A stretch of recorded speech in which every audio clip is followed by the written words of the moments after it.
Dapatkan banyak masukan dari para menteri, para ahli kesehatan, dan juga para kepala daerah, saya memutuskan untuk memberlakukan PPKM darurat sejak tanggal 3 Juli hingga 20 Juli 2021, khusus di Jawa dan Bali.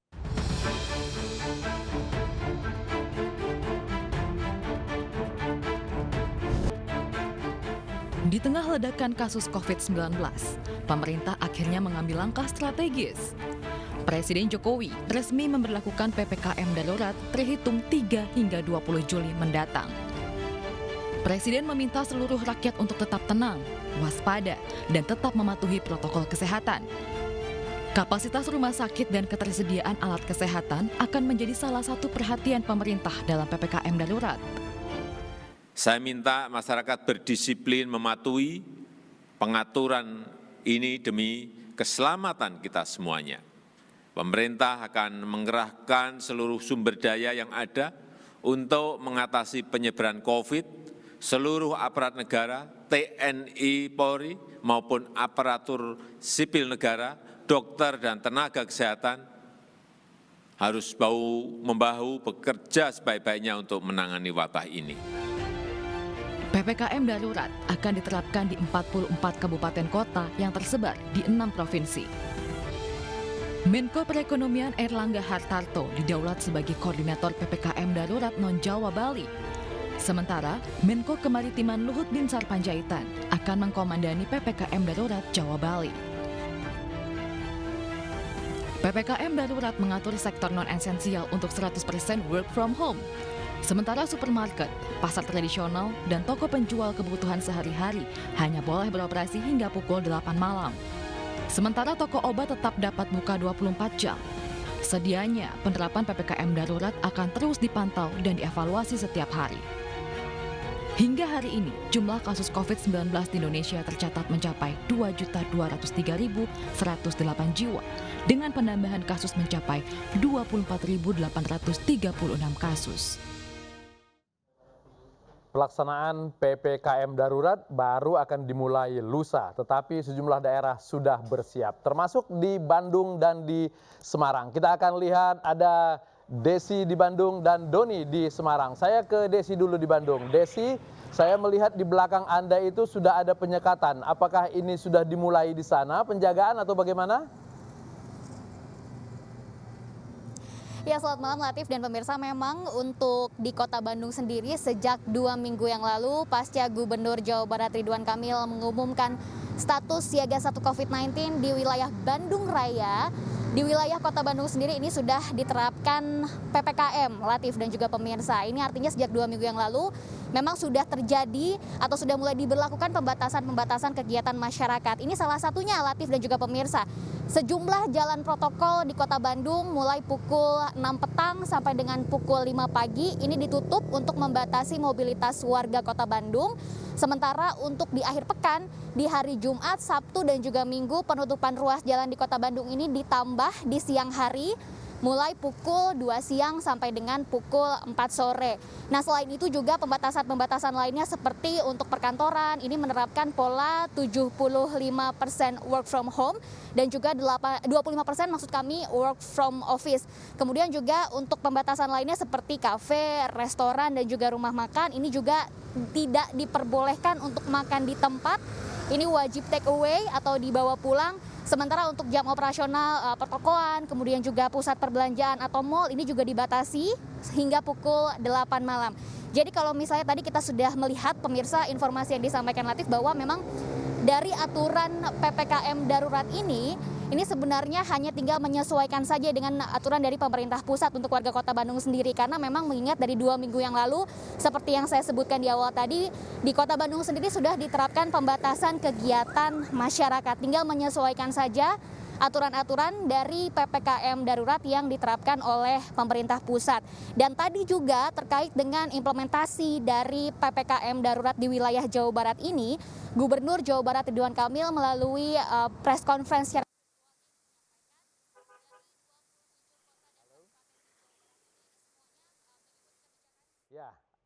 ada masalah jaringan komunikasi dengan Bandung. Kita langsung saja ke Semarang. Doni, bagaimana dengan di Semarang persiapan PPKM darurat ini? Baik, Latif. Baru saja tadi jam 8 penutupan jalan di Jalan Pahlawan menuju arah ke Simpang 5 sudah dilakukan. Dan sebenarnya sudah 1 minggu ini pemerintah Kota Semarang menerapkan PPKM dengan menutup sejumlah jalan yang ada di Kota Semarang. 8 ruas itu antara lain di Jalan Pahlawan menuju ke arah Simpang 5, kemudian juga ada di Jalan Supriyadi dan Jalan Lamper Tengah. Dan sekitar jam 8 tadi sudah dimulai penutupan dan sepertinya masyarakat Semarang masih saja ada yang melewati jalan ini karena memang saya berdiri ini berada di Jalan berada di Jalan Menteri Suparno dan di belakang saya di Jalan Pahlawan. Jalan Menteri Suparno masih tetap ada aksesnya sehingga masih ada masyarakat yang melewati tempat ini. Sementara untuk kepatuhan di masyarakat Semarang sebenarnya cukup baik juga dengan tegasnya dari pihak Satpol PP yang sering melakukan razia. Namun demikian masih ada juga masyarakat yang membandel dengan masih membuka warung-warung. Sementara untuk kegiatan yang usaha yang lebih besar seperti mal ataupun swalayan memang mematuhi PPKM dengan menutup tempat usaha mereka jam 8 malam.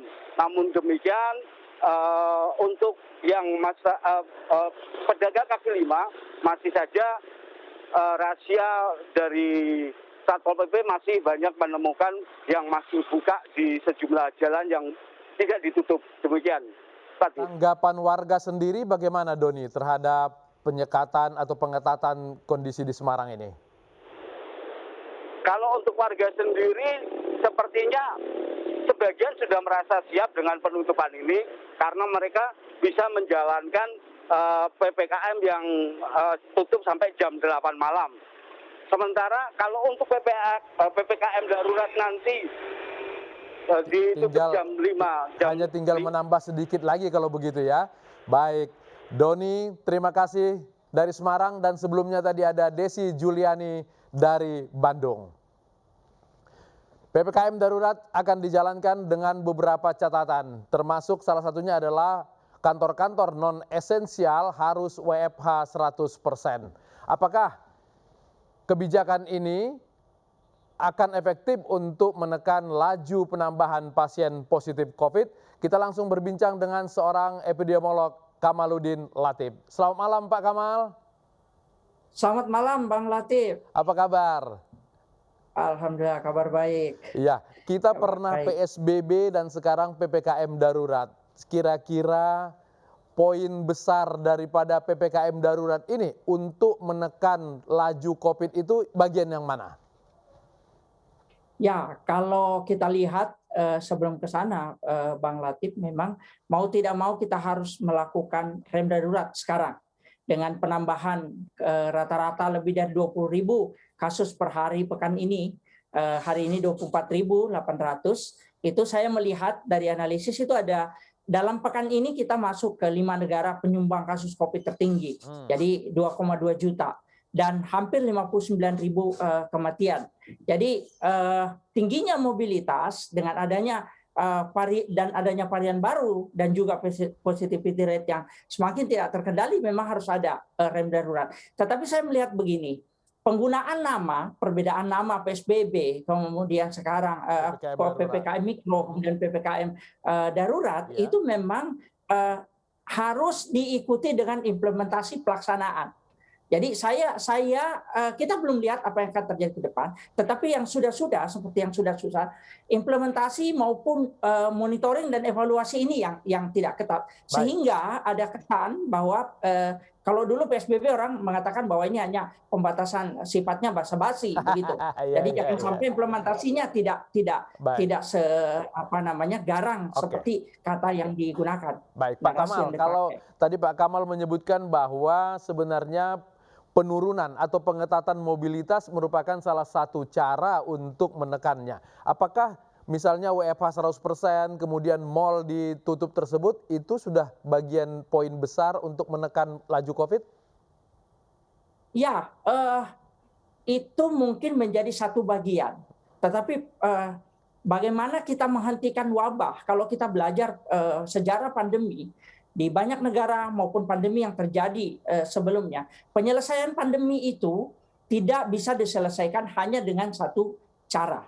Hanya dengan satu cara. Apalagi kalau kita kerucutkan lagi, misalnya hanya mal yang ditutup, kemudian kantor harus semuanya kerja dari rumah, seperti itu. Ya. Tetapi semua hal, saya mengatakan semua hal itu ya, dari sisi masyarakat, sisi pemerintah, kalau kita kupas satu-satu, agaknya pertanyaannya mungkin bisa dibalik. Pertanyaan saya selama ini adalah indikator apa yang dipakai oleh pemerintah sehingga mengatakan bahwa PPKM mikro sebelumnya itu berhasil. Nah, itu epidemiolog juga sering bertanya soal itu. Jadi pertanyaannya dibalik seperti itu. Nah, kalau kita lihat sekarang, kembali ke pertanyaan tadi, Ya. kalau satu itu saja tidak akan efektif.